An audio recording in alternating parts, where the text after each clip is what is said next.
I'm your honored host, Daniel Brigman, thepowerhour.com, thepowermall.com are our two websites, and we got quite a treat for you today. Uh, Man, it needs little introduction, if any. Jordan Maxwell. JordanMaxwellShow.com is his website for the better part of 6 decades, 6+ decades, actually. He has been on a quest for the truth, a quest for the root down to the foundation. And where are we? Where are we going? How did we get here?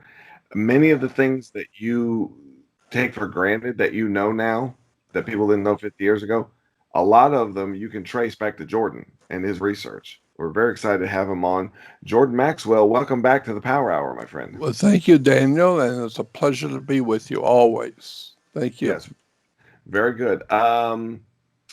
I know that you've had a little bit of a health scare here lately, so I've Yeah, told the audience a little bit I had about. a heart attack, and then that was in Las Vegas. I had a heart attack. That they were able to save me and get me back on my feet. And then I was on my way coming to northern Arizona to Flagstaff. And when I got here, I had a stroke right after I Wow. had the heart attack. And so but the stroke only affected my balance. Happily, it didn't affect my intellect. It affected my balance only. Yes. So I still remember everything. Thank God for that. Yeah. I talked to you a little bit about heart drops off air, and so we're going to make sure that we get some heart drops to you quick. Now, if I send them to you, you're going to take them, Jordan. That's the Yeah. question. Yeah. Okay, you take them. They're strong, but they will. What they do is they help with your arteries. They help clear your arteries, and so many That's what I people have want. had. Yeah, Yeah, that's that's what you good. need. Well, that's what a stroke is. Stroke is just brain, arterial blockage in the brain or vein blockage in the brain. Anyway, enough of that. You're doing pretty good, all things being considered. I Yeah. was very concerned. I didn't hear from you for a while. I thought, wow, he must have fell off the face of the earth, or I made him mad, one or the other. I don't know. Pretty close. Fell off the earth pretty close. Pretty I didn't close. think I was going to be here when I had the stroke and fell on the yard. I fell in my backyard and Wow. fell on the ground, and the people I live with called the ambulance, and they called 911, and they came out and got me up, picked me up, and put me in a gurney, and we went to the hospital in the ambulance, and I was there for 5 weeks. Yeah, almost 2 of the weeks was in rehabilitation hospital. After they got through with me in the hospital, then they sent me to another hospital, which was a rehabilitation hospital. So I was there for about 5.5 weeks, and I was out of commission. Boy, you should see my emails when I got home. It was 7,800 emails, 7,700, 800 emails. Wow. Just an enormous amount of emails to Well, go through. during this time, I mean, you probably are trying to stay calm. You probably don't see much of the news or what's going on. Obviously, you don't check emails. You're out of it during this time. Yeah, I was just totally out of it. I was laying in a hospital bed, couldn't move, couldn't go anywhere.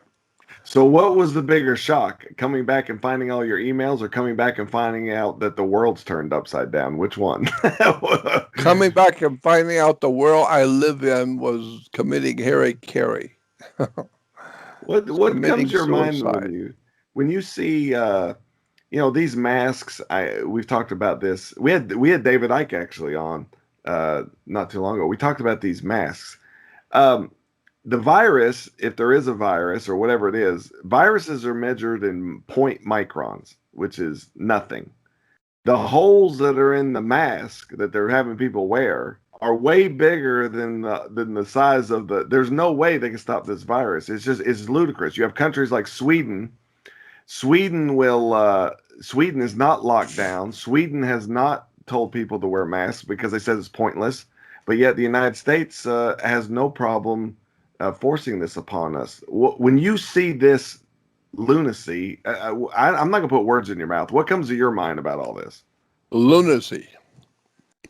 because when V.I. Lenin was setting up the Communist Party in Russia, and they called the new government the Soviet Union, like the Painters Union, the Carpenters Union, and now we got the Soviet Union. It's all part of collectivizing everybody into a one place and control the labor. Well, that was what the Soviet Union was doing.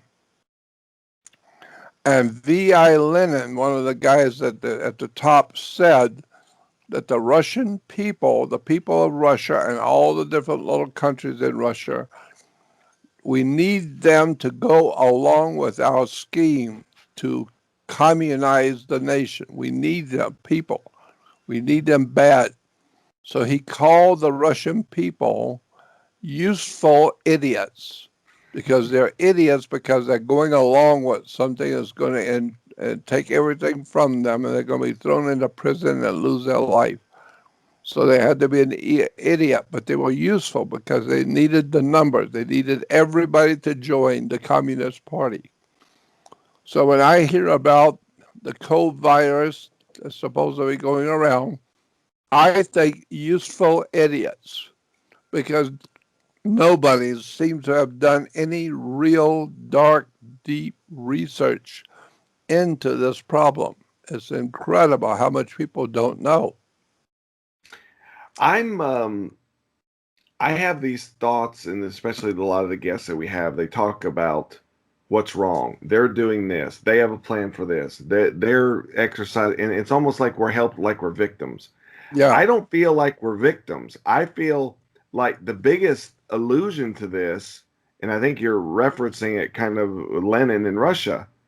It doesn't matter what plan they have. They need our cooperation. Our cooperation is essential to make this work for them. that's what they would call, that's what the Russian people would call useful idiots. They needed the people to agree to put themselves under the World Communist Party. So the people automatically gave to V.I. Lenin and Trotsky and all the other top communists their agreement. Okay, we'll join the Soviet Union. Of course, they didn't have any choice. They might as well join because they're going to be killed if they don't. And so the same with us. We are useful idiots in America. We do not understand what's going on. We have no idea of the history of this whole thing, which brings me to something I wanted to tell you about. Back in 1966, what was that, 54 years ago? Yep. Okay, so we say 54 years ago, when I had hair and was young, I had a dear friend who was a major name in Hollywood. His name was Anthony Hilder. He was in charge of motion pictures for different studios. He was running different motion pictures all at one time for different studios all at one time. He was a major name in Hollywood at that time. And what was his name? Barry Goldwater called him because he told me this. My friend Anthony Hilder told me what happened. He said Barry Goldwater called him at his home. And this was in 1966. And he said, I want to run for president of the United States. But I need all of Hollywood behind me. I need some people, big shots behind me. How different is that? Hollywood today, it would never be behind a conservative. You wouldn't even think to ask that. That's crazy. That's anyway, right. I didn't mean You to wouldn't interrupt. even ask it. Yeah. And he said, but I need somebody who knows everybody in Hollywood to get them to come to my home for a big party where we'll talk about this. So Anthony Hilder called Orson Welles and talked with him and told him about the phone call he had just got from Barry Goldwater. And Orson Welles said, I'll go with you. Let me contact my connections and my people, and I want to go with you when you go to his home. So Anthony Hilda picked up Orson Welles and drove over here to Arizona to Barry Goldwater's home. When they got here, there was a big party. Barry Goldwater was throwing a big party for all the big shots of Hollywood. And all kinds of movie stars and big names were all there. They were all pro-American. Not like today, pro-communist. No, they were pro-American. Wow. And so they wanted to go and talk to Barry Goldwater. So Anthony Hilda told me that when they went in the big front room where all the people were, uh, Orson Welles sat on the sofa at the end of the sofa, and right next to him was one of those big easy chairs. And there was an old man sitting in the easy chair talking to Orson about what's going on. And Anthony Hilda said Orson Welles got up and told everybody, be quiet, everyone be quiet.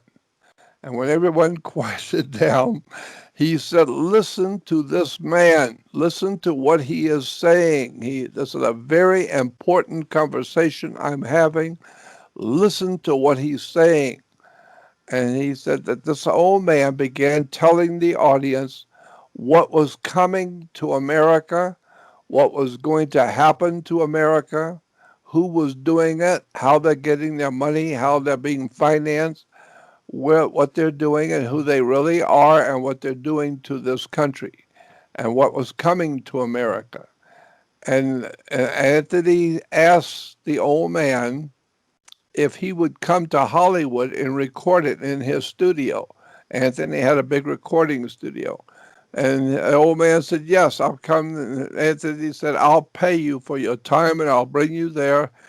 And you'll want for nothing if you'll just record what you just told this audience. I can't believe the things you were saying. It's just so incredible. But I want you to record this so I can put it out on the market for the world to hear, for America to hear. And the old man did that. And it was back in 1966. Yes. Let me ask you, did he mention anything about the room? I'm curious, what was the room's reaction? What was Orson? Obviously, Orson was touched by it. What was the room's reaction to the things? Everybody was knocked out. They had never heard anything. He said everybody thought it was the most incredible thing they'd ever heard in their life. And he said, that's why I wanted to get it recorded. Wow. So I could put it out for America to hear what we heard and Barry Goldwater's home at that party. He says the most extraordinary expose I have ever heard anyone do ever on what was coming to America, how it was going to happen, who was going to do it, where they're getting their money, and what we have to prepare for. And so I heard that, but I heard the recording back in 1967. I heard the recording. Some who knew Anthony Hill, a very good friend, gave me a set of recordings to listen to. And I'm absolutely astounded by what I heard, and it changed my whole life. Because from 1959 to 66, 59 to 66, I have been talking about secret societies, world government, conspiracies against government, etc. But when I heard this back in 1967, this lecture given by this old man, I was absolutely knocked out. I've never heard anything so specifically, exactly in detail, who's doing what, what's going to happen, when they're going to do it, and here's what they need to do, and here's what you need to know. And when I heard that, it changed my life overnight. Instantly, I just thought to myself, my God, the world needs to hear this. And so I put it on my research website, But what I'm going to do within the next couple of days is I'm going to put that on my home website, jordanmaxwell.com. No, Jordan Maxwell Show. Go ahead. It's called jordanmaxwellshow.com. You got to add the word show, SHOW, jordanmaxwellshow.com, because there are so many different websites out there with my name on it, that I don't own. Other people are making money off of me. And Jordan so Maxwell. Okay, let's be clear. JordanMaxwellShow.com. We'll also, ladies and gentlemen, we're going to, on the Power Hour, once he sends us the link, we'll put it on the front page of thepowerhour.com. I think that So, would be a marvelous. That would be absolutely sensational. so then people can get it there. We'll email it out to all our list and certainly put it on the front page of the website. This is important because you were telling me before a little earlier today, before we did the interview, I asked you, looking back on your life, looking at whatever, what is the one thing that you could tell, if you could wave a magic wand and tell all of America or all of the world, what would you tell them? And I was I would surprised tell by your, them, yeah, I was yeah, surprised by your answer. Go ahead. You tell. I would, if I had my druthers and could do one thing in my life before I leave here at 80 years old, I would have all of America sit down and listen to the whole lecture that I heard back in 1966 that blew my mind and changed my life instantly. I've never heard anything come near this. It's so extraordinary. And I understand why Anthony Hilda wanted it recorded, and thank God he got it recorded and put it out in the world. It was originally put out on 33 and a third records. Later on, we put it out on tapes, and from the tapes, I had the tapes digitized and put it out on the web. What And who was this guy? He was an older man, obviously connected no, somehow or something. Who was? I mean, how did he know all this?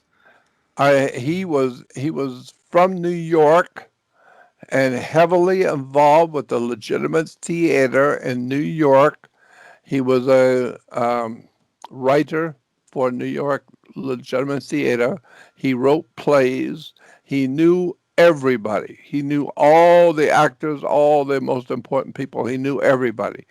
Consequently, he knew what was coming to America through hearing it. He knew who was going to do it and when they're going to do it and how they're going to do it. And so when he came out and ended up at Goldwater's home, he so impressed Orson Welles that Orson Welles said, "Listen to this man. Everybody be quiet and listen to what he's saying. This is the most impressive expose I have ever heard anybody."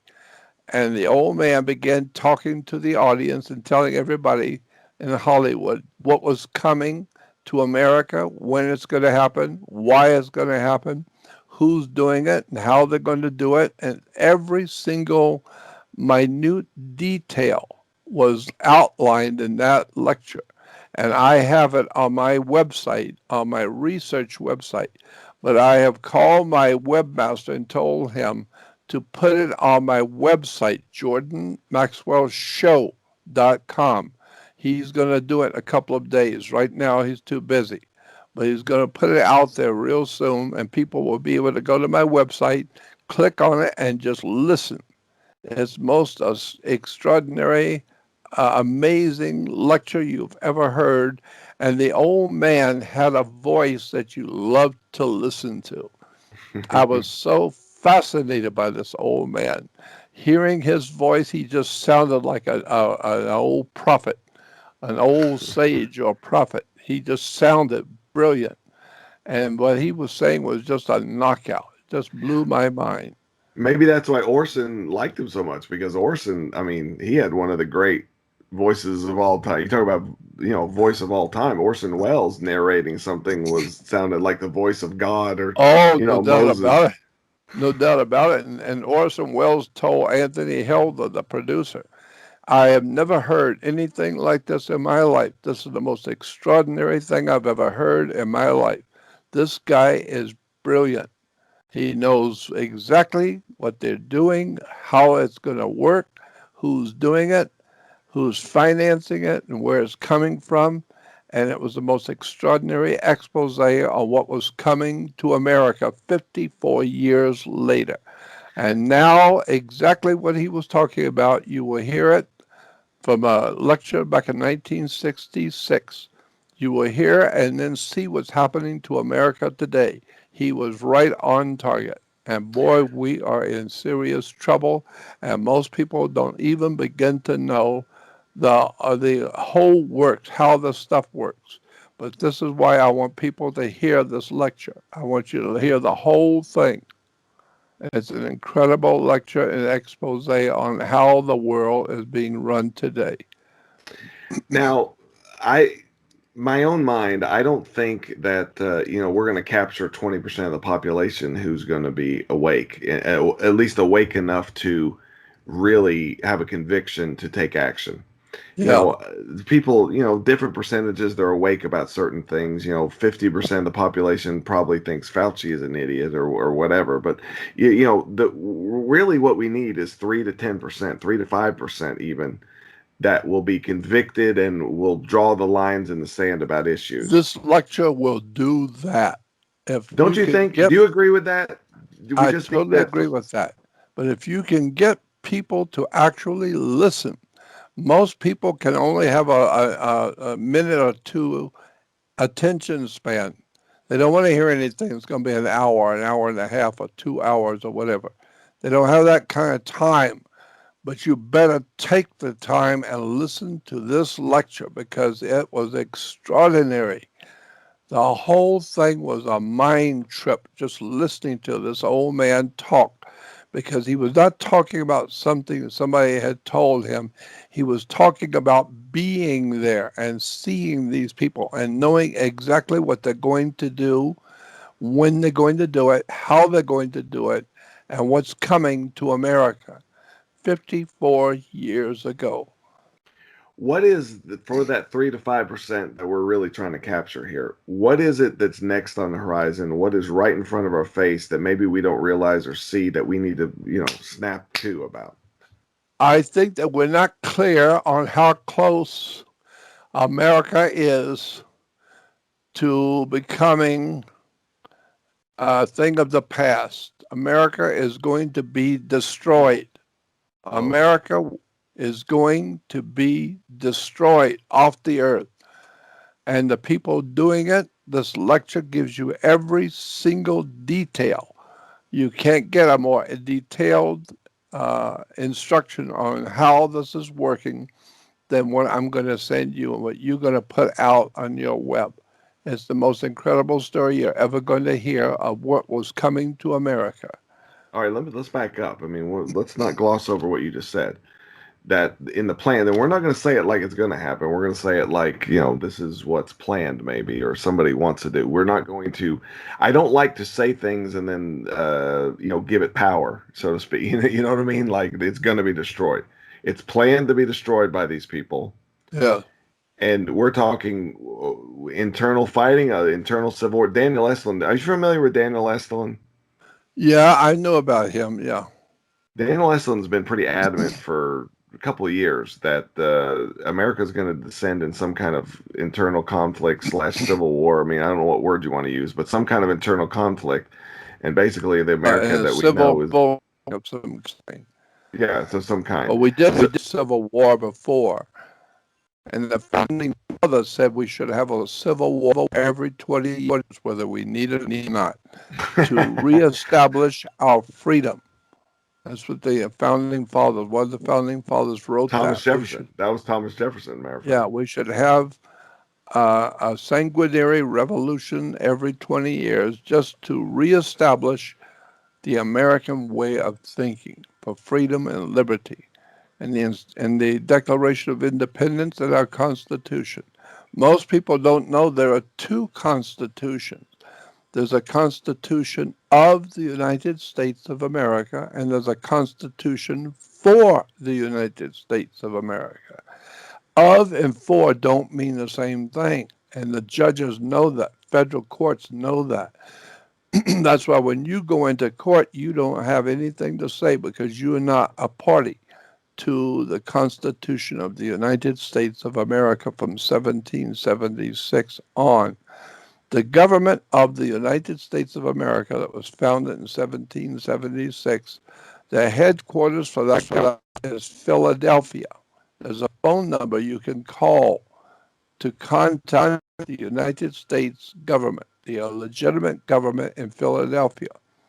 And the reason I know this is because the Federal Reserve. You need to understand something about the Federal Reserve.